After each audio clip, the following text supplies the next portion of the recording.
October 30th, 1974, Kinshasa, Zaire, 20th of May Stadium.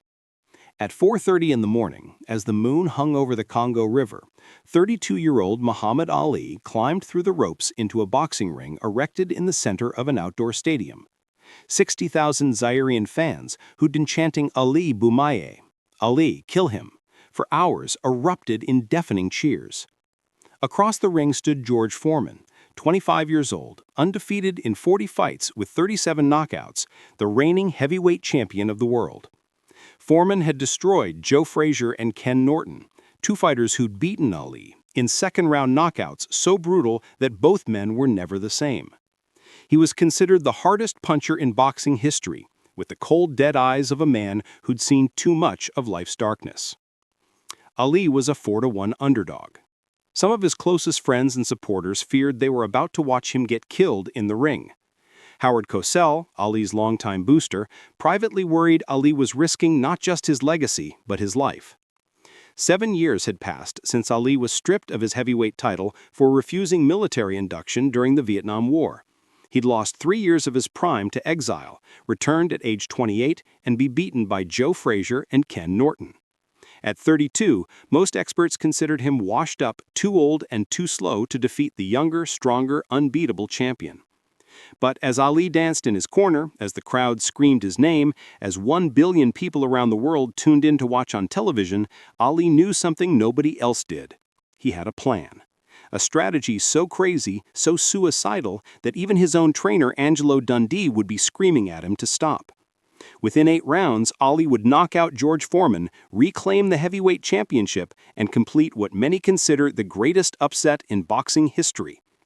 This is the story of how a fighter stripped of his title and exiled for his religious convictions fought his way back to face the most dangerous heavyweight champion ever.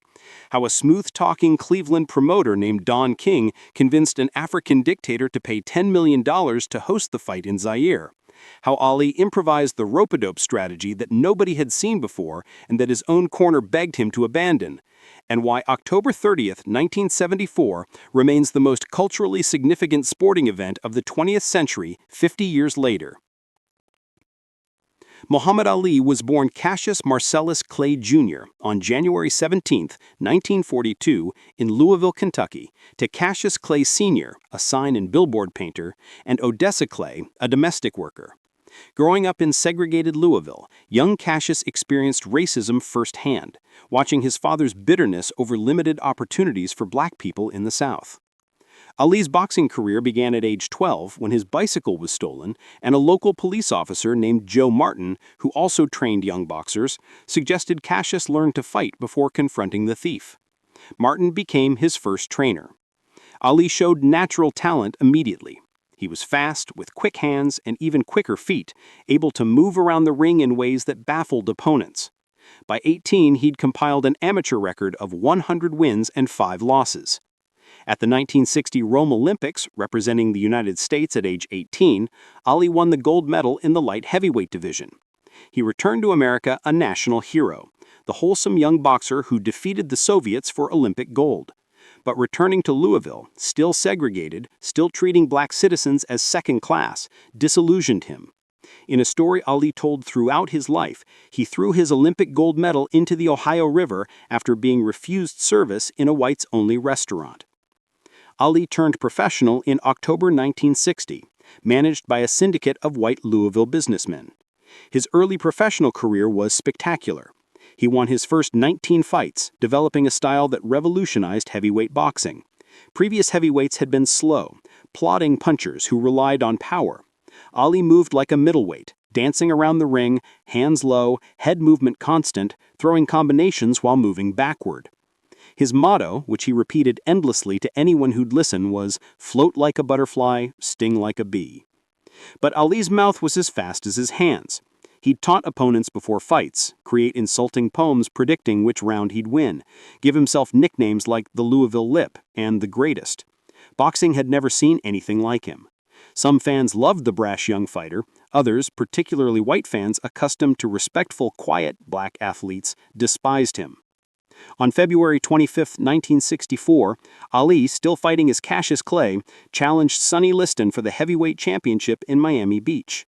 Liston was a former convict with mob connections, a brutal puncher who destroyed Floyd Patterson in first-round knockouts twice. Nobody gave the 22-year-old Clay a chance. The odds were 7-1 against him. But Clay dominated, using speed and movement to confuse Liston, bloodying his face. After 6 rounds, Liston refused to answer the bell, claiming a shoulder injury. Ali had become heavyweight champion of the world.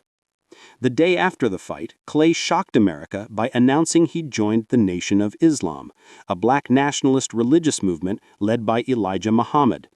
The Nation of Islam preached racial separation, black self-sufficiency, and rejection of white Christianity as a slave religion.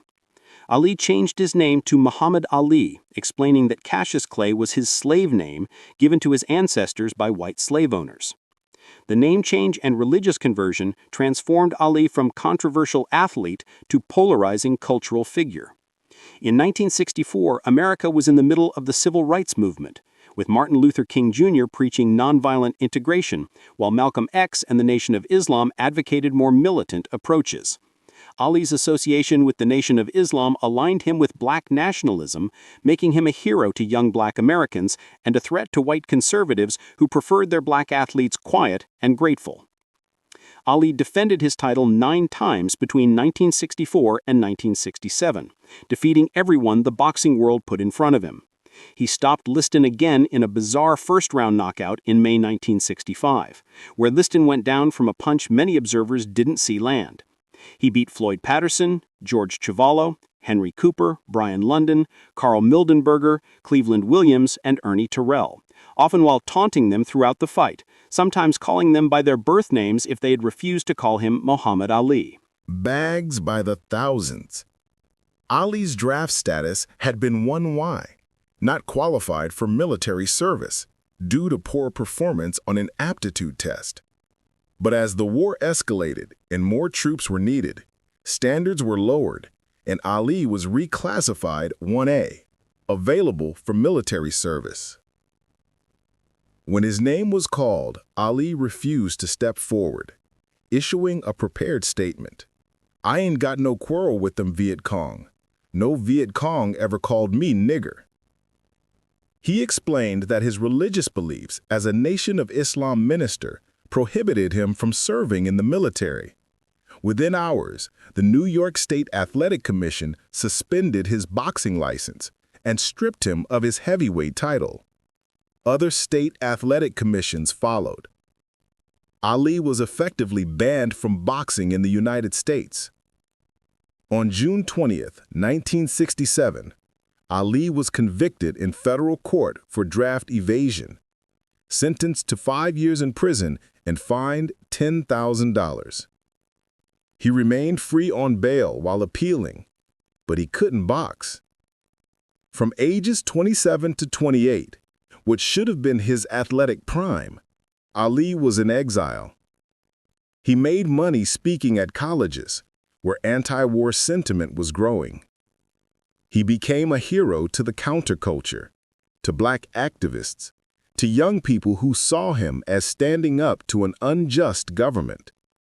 But to millions of older, conservative Americans, he was a draft dodger, a traitor, someone who turned his back on his country. On June 28, 1971, the Supreme Court overturned Ali's conviction, 8-0. Justice Thurgood Marshall recused himself, ruling that the government had improperly denied his conscientious objector status. But by then, 3.5 years of his career were gone. Ali had been granted a boxing license in 1970 and fought Jerry Quarry in October 1970, winning in 3 rounds. But the layoff had cost him speed and reflexes he'd never fully recover. On March 8, 1971, Ali fought Joe Frazier at Madison Square Garden in New York City, in what was billed as the fight of the century. Both men were undefeated. Frazier had won the heavyweight title while Ali was in exile. The fight was brutal. Frazier was a relentless pressure fighter with a devastating left hook. Ali couldn't move like he had before the layoff. In the 15th round, Frazier knocked Ali down with a left hook. Ali got up and finished the round, but Frazier won by unanimous decision. Ali had lost for the first time in his professional career. Ali fought 10 more times between 1971 and 1973, winning 9, but losing a split decision to Ken Norton in March 1973, when Norton broke Ali's jaw in the second round. Ali was no longer invincible. The question was whether he could still beat elite competition.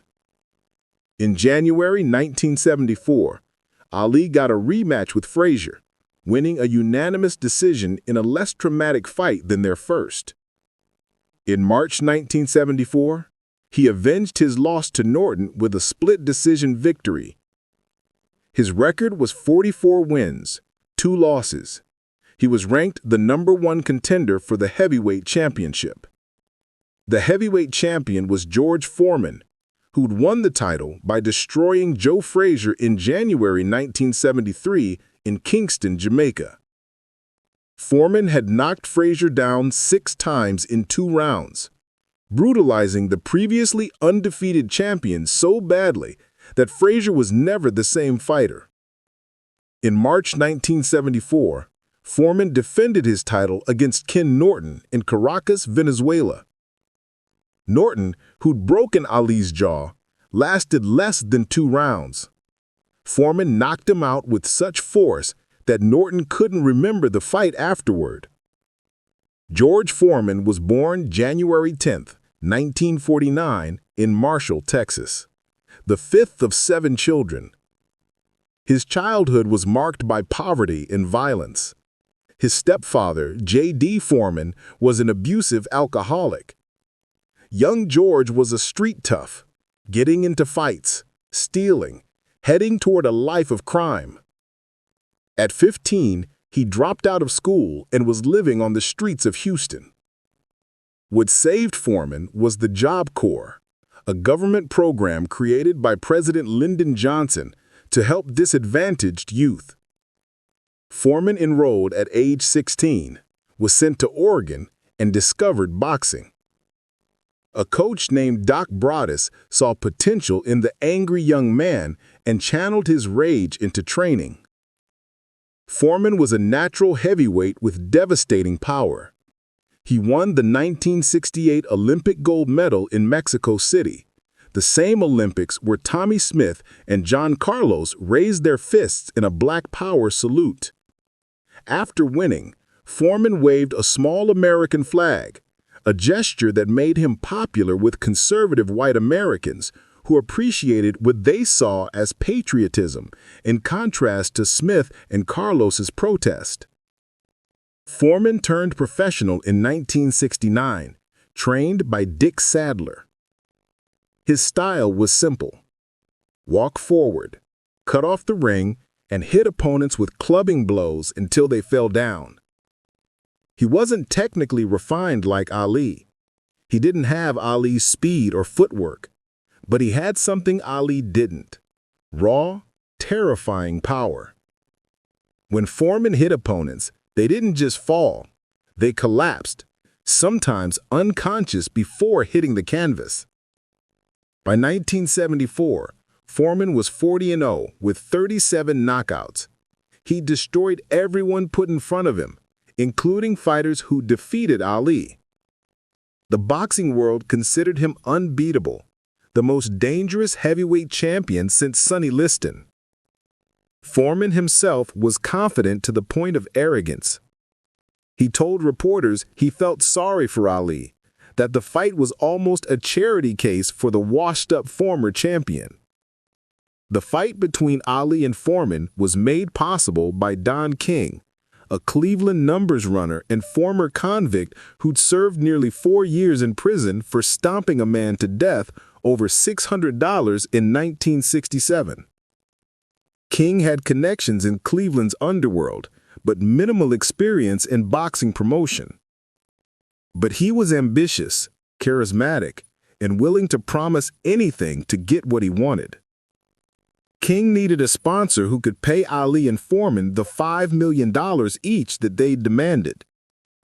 That sponsor was found in Mobutu Sese Seko, the dictator of Zaire, formerly the Belgian Congo, a Central African nation that had won independence in 1960. Mobutu had seized power in a military coup in 1965. He was building a personality cult, declaring himself president for life, putting his image on currency and government buildings. Mobutu wanted to put Zaire on the world map, to show that Africa could host major international events. King convinced him that hosting a heavyweight championship would bring global attention and prestige. Mobutu agreed to pay $10 million to host the fight, $5 million each to Ali and Foreman, enormous sums in 1974 that exceeded the lifetime earnings of previous heavyweight champions like Joe Louis and Rocky Marciano. The catch was the fight would be held in Kinshasa, Zaire, the capital on the African continent where no heavyweight championship had ever been fought. King initially called the fight From the Slave Ship to the Championship, as a Back to Africa theme. Mobutu hated the name, had all the promotional materials burned, and demanded something better. Ali, during a training session, ad-libbed the phrase, "rumble in the jungle" in front of cameras. The name stuck. Both fighters arrived in Zaire in September 1974, 6 weeks before the scheduled fight date of September 25th. Mobutu wanted them there early to promote the fight and allowed them to acclimate to the tropical heat and humidity. Ali stayed in the villa in Sele, across the river from Kinshasa, among the people. Foreman stayed in the presidential compound, isolated from the population. The difference in their reception was striking. Ali was beloved in Zaire from the moment he arrived. He'd walk through the streets, interact with locals, talk about Africa being his true home. "I've been in prison for 400 years, Ali told reporters, referring to slavery and racism in America. "Now I'm free. Africa is my home." The Zairean people embraced him. Everywhere Ali went, crowds followed, chanting Ali Bumaye, which meant Ali kill him in Lingala, the local language. Foreman, by contrast, was viewed with suspicion. He brought his German shepherd dog with him, the same breed Belgian colonizers had used to terrorize the Congolese population before independence. He stayed away from the people, rarely left the compound, seemed uncomfortable in Africa. The Zairean press portrayed Foreman as the American, the establishment figure, even though both fighters were Black Americans. Ali was presented as the African, the liberator, the people's champion. To promote the fight, Mobutu sponsored Zaire 74, a 3-day music festival, September 22nd to 24th at the soccer stadium. The lineup was extraordinary. James Brown, B.B. King, the Fania All-Stars, Miriam Makeba, the Spinners, Bill Withers. The festival was documented in the 2008 film Soul Power. The festival happened on schedule, but the fight didn't. On September 17th, 8 days before the scheduled fight date, Foreman was sparring with his training partner Bill McMurray when an accidental elbow opened a cut above Foreman's right eye. The cut required 11 stitches. The fight was postponed 5 weeks to October 30th. Both fighters, their entourages, the media, everyone was stuck in Zaire for the duration. King's plan to sell expensive travel packages to wealthy Western fans collapsed. Fewer than 50 international tourists made the trip. But the postponement allowed the story to build, the tension to grow, the anticipation to reach a fever pitch.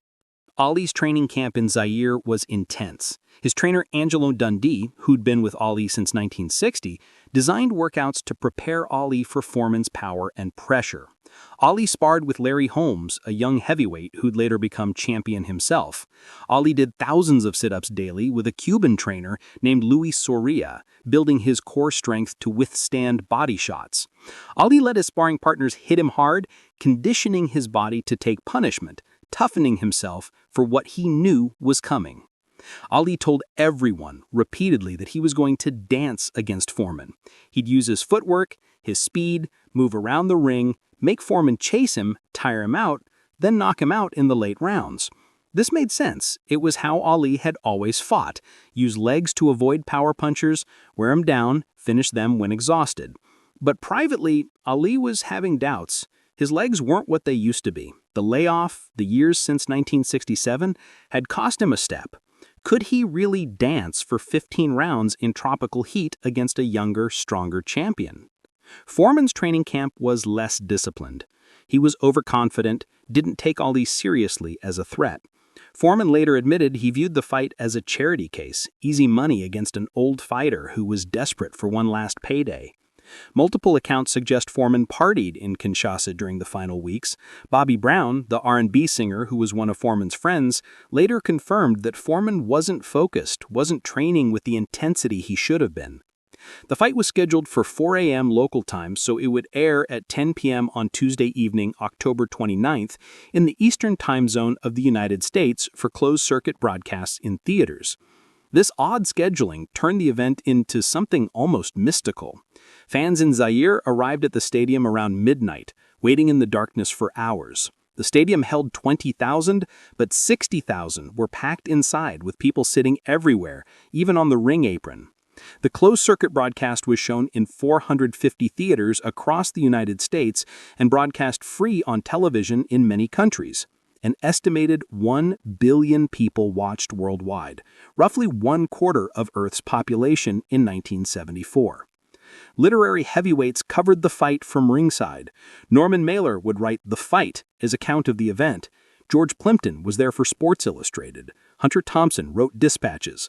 Film director Leon Gast brought a crew to shoot a documentary, though it wouldn't be completed and released as When We Were Kings until 1996.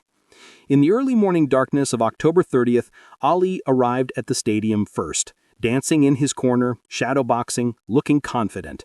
The crowd was screaming Ali Boumaye so loud it drowned out everything else.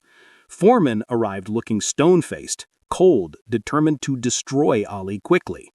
Referee Zach Clayton called both fighters to the center for instructions. The contrast was striking. Ali was 32, 6'3", 216 pounds, moving constantly, bouncing on his toes. Foreman was 25, 6'4", 220 pounds, standing still, staring at Ali with those dead eyes. The bell rang at 4:30 a.m. Ali came out aggressively, which shocked everyone. Instead of dancing, moving, using his legs, Ali attacked.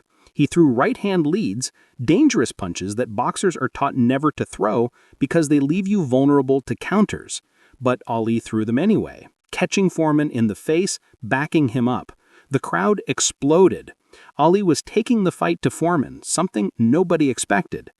Then, as the second round began, Ali did something nobody had ever seen before. He went to the ropes, leaned back against them, and let Foreman punch him.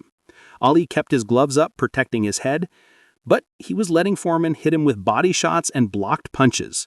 George Plimpton, watching from ringside, described Ali's posture as like a man leaning out his window trying to see something on his roof. Ali's trainer Angelo Dundee was screaming from Ali's corner, "Get off the ropes! Move! Dance! What are you doing?" Ali ignored him. Ali's Dr. Ferdy Pacheco was screaming the same thing. Drew Bendini Brown, Ali's motivational cornerman, was panicking. Nobody in Ali's corner had planned the strategy. Ali was improvising, doing something suicidal, something that could get him killed. But Ali knew something his corner didn't. The ring ropes were loose, stretched out by the heat and humidity. When Foreman punched Ali, much of the force was absorbed by the elasticity of the ropes rather than Ali's body. Ali was also using the ropes to lean back and away from Foreman's headshots, making Foreman's hardest punches miss or glance off Ali's gloves and arms. And every time Foreman loaded up for a big punch, Ali would clinch, grab Foreman, lean his weight on the champion, making Foreman support Ali's 216 pounds, exhausting him. Norman Mailer, who'd watched hundreds of fights, later wrote about the genius of what Ali was doing. Standing on one's feet, it is painful to absorb a heavy body punch even when blocked with one's arm. The torso, the legs, and the spine take the shock. Leaning on the ropes, however, Ali can pass it along. The rope will receive the strain. As the rounds progressed, Ali employed psychological warfare. While Foreman punched, Ali talked. "Is that all you got, George?" Ali would say. "They told me you could hit. Hit harder. You can't hurt me." "I'm gonna get you, George." Foreman was used to opponents being terrified, covering up, trying to survive. Ali was taunting him, treating him like a chump. It infuriated Foreman, making him throw even harder, expending even more energy. The strategy later became known as the rope-a-dope. Ali would claim afterward that he'd planned it all along. Angelo Dundee would insist for the rest of his life that he'd hated the strategy, that he'd been screaming at Ali to stop, that Ali had made the decision in the ring based on the soft canvas and loose ropes making movement difficult. Whatever the truth, it was working. By round 4, Foreman was breathing heavily, his punches slowing. He was throwing slower, telegraphing his shots, breathing through his mouth. Ali was still talking. "Is that it, George? You're done, George. I'm gonna get you now." And Ali started hitting back. Quick combinations, right hands that snapped Foreman's head back, left hooks that caught Foreman coming in. The crowd was going insane.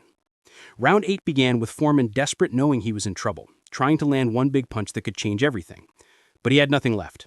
90 seconds into the round, Ali saw his opening. Foreman threw a lazy right hand that missed. Ali countered with a 5-punch combination. Left jab, right cross, left jab, right cross, left hook. All 5 landed. Foreman's legs wobbled. He stumbled backward. Ali threw a right hand to Foreman's jaw. Foreman went down hard, falling in sections, first to one knee, then rolling onto his back. Referee Zach Clayton began counting. Foreman tried to get up. He got to one knee, one hand on the ropes, but his legs wouldn't work. He couldn't stand. Clayton reached 10.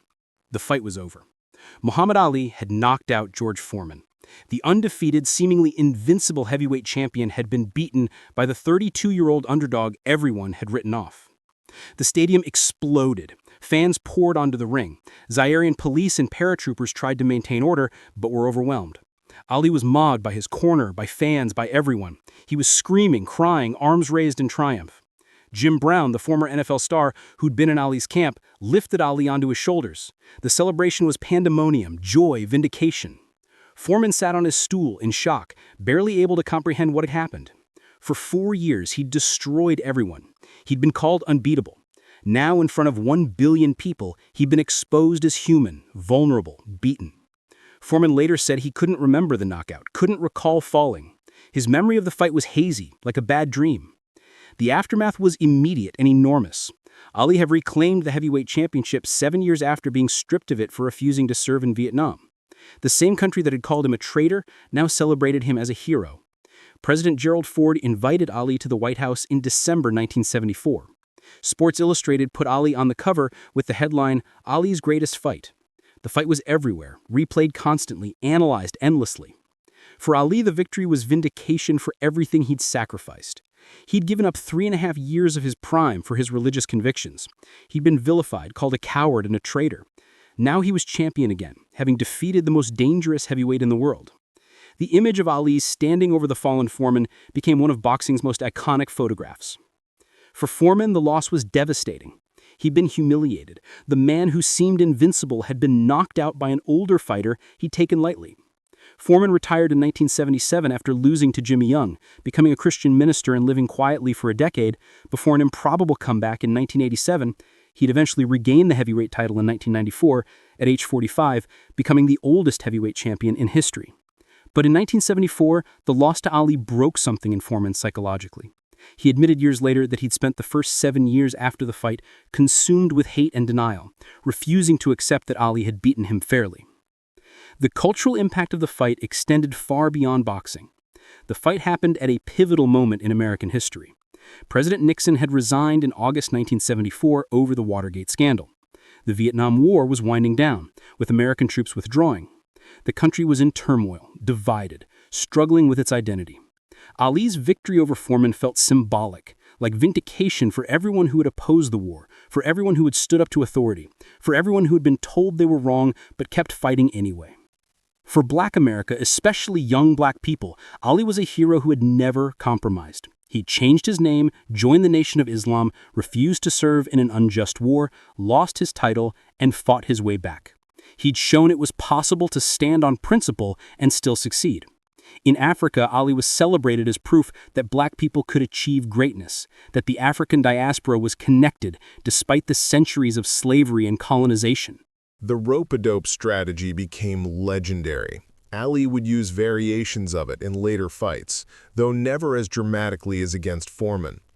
Trainers and boxing analysts studied it, debated it, tried to understand how Ali had absorbed so much punishment without serious damage. The answer was partly the loose ropes, partly Ali's conditioning, partly his defensive skills at covering up and rolling with punches, and partly sheer toughness and willpower. Ali defended his title 10 more times between 1974 and 1978, including his epic Thrilla in Manila against Joe Frazier in October 1975, considered one of the greatest boxing matches ever. Ali lost the title to Leon Spinks in February 1978 in a huge upset, then regained it in September 1978, becoming the first three-time heavyweight champion. He retired in 1979, came back for two unsuccessful comeback fights in 1980 and 1981, then retired permanently at age 39. The physical toll of Ali's career, particularly the punishment he'd absorbed in fights like Foreman, where he let opponents hit him, contributed to his Parkinson's syndrome, diagnosed in 1984 when Ali was 42. For the last 3 decades of his life, Ali struggled with tremors, slowed speech, and mobility problems. He remained a beloved figure, lighting the Olympic torch at the 1996 Atlanta Games in a moment that brought millions to tears. When he died in 2016 at age 74, his funeral was attended by dignitaries from around the world. Foreman and Ali became friends after the fight, a reconciliation that took years. In 1981, a reporter asked Foreman what had happened in Africa. Foreman finally admitted, "I lost. He beat me." That admission freed Foreman from years of bitterness. By 1984, Foreman and Ali loved each other. When the documentary When We Were Kings was released in 1996, Ali had trouble walking to the stage at the Oscars due to his Parkinson's. Foreman helped him up the steps. In 2012, Foreman told reporters, "I am not closer to anyone else in this life than I am to Muhammad Ali." The boxing community has spent 50 years analyzing what happened in Kinshasa. The consensus is that Foreman didn't take Ali seriously, didn't train properly, underestimated an opponent who still had greatness left. Ali, meanwhile, was fighting for something bigger than boxing. He was fighting to prove he wasn't washed up, that his exile hadn't broken him, that he could still be the greatest despite being 32 and past his physical prime. But the most important factor was tactical brilliance. Ali saw something during the fight, loose ropes, soft canvas, Foreman's predictability, and adjusted instantly, creating a strategy that nobody had seen before. The rope-a-dope shouldn't have worked. Ali should have been knocked out, hurt badly, possibly killed. But Ali understood something fundamental about boxing. The fight isn't always won by the strongest or fastest. Sometimes it's won by the smartest, by the fighter who can think under pressure and make adjustments that turn disadvantages into advantages. The long-term assessment of the Rumble in the Jungle is unanimous. It was the greatest single performance of Ali's career and one of the greatest upsets in sports history. Ali entered as a 4-1 underdog against an unbeaten champion in his prime. He won by knockout using a strategy he'd improvised during the fight, enduring tremendous punishment and still finding a way to victory. For the rest of his life, Ali would be asked about the Rumble in the Jungle in every interview. The fight defined his legend as much as his 1964 victory over Liston or his 1975 thriller against Frazier. When people debate who was the greatest heavyweight champion ever, the Foreman fight is Ali's strongest argument. Because that night in Kinshasa, Ali proved he could do something nobody else could: defeat the most dangerous heavyweight champion in history using intelligence, courage, and will. The image of George Foreman on his back, unable to stand as Zach Clayton counted him out, became one of sport's defining moments. It represented the impossible becoming possible, proof that intelligence and strategy can overcome youth and power, confirmation that any fighter can be beaten by someone willing to risk everything for victory. Foreman had seemed like a force of nature, unstoppable and inevitable. Ali proved he was just a man who could be outsmarted and outlasted like anyone else. When Muhammad Ali climbed into the ring on October 30th, 1974, everyone called him washed up, too old, too slow, with no chance against Foreman.